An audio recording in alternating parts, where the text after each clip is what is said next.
Iran says it's created a new body to manage the Strait of Hormuz. Tehran has effectively closed the strait and wants to charge ships to cross it. It comes as peace talks with the United States appear to remain stalled. Let's bring in Reza Sayah. He's in Tehran. First, Reza, good evening to you. This new arrangement then to get through the Strait of Hormuz. Tell us more about it. Yeah, this is an announcement that was first made with a post on social media by Iran's Supreme National Security Council. The head of the Iranian Parliament's National Security and Foreign Policy Committee provided some details today, saying the ships, the commercial vessels, will be charged a fee. Not clear how much. We've seen reports, unconfirmed reports, that the fee would be up to $2 million. There's going to be a designated routes for the commercial vessels.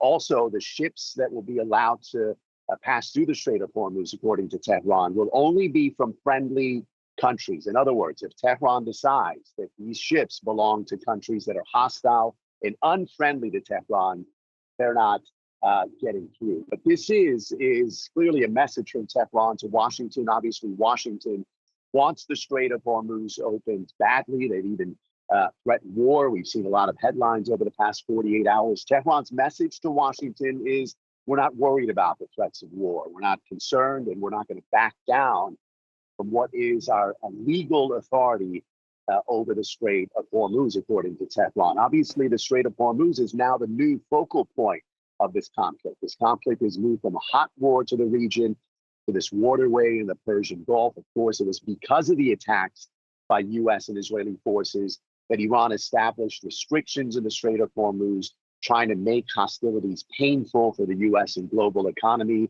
Washington, in turn, established its own naval blockade, trying to hurt Iran's economy. But clearly, with this move today, with this message, Iran saying that we're not deterred from exerting our authority over this waterway. And Reza, there have been a number of proposals exchanged. Can you give us some clarification on the situation? We understand that indeed something's been proposed by the Americans, again a reply by the Iranians. Can you clarify the situation?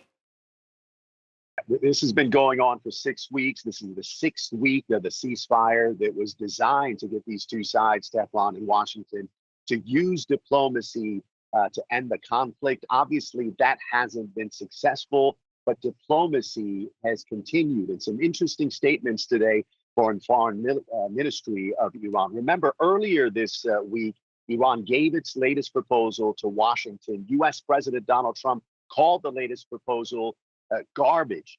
Today, the Foreign Ministry, the spokesperson, said that the proposal that Washington called garbage, they actually responded to that proposal. And Tehran received the response, and they once again responded to Washington with another 14-point proposal. So it looks like diplomacy, even though it hasn't worked yet, it still continues. All of this happening against the backdrop of more headlines that war is a possibility. And if that happens, Tehran's message is, we're prepared for war. Reza, as always, thank you very much indeed. Reza Sayah, our correspondent in Tehran.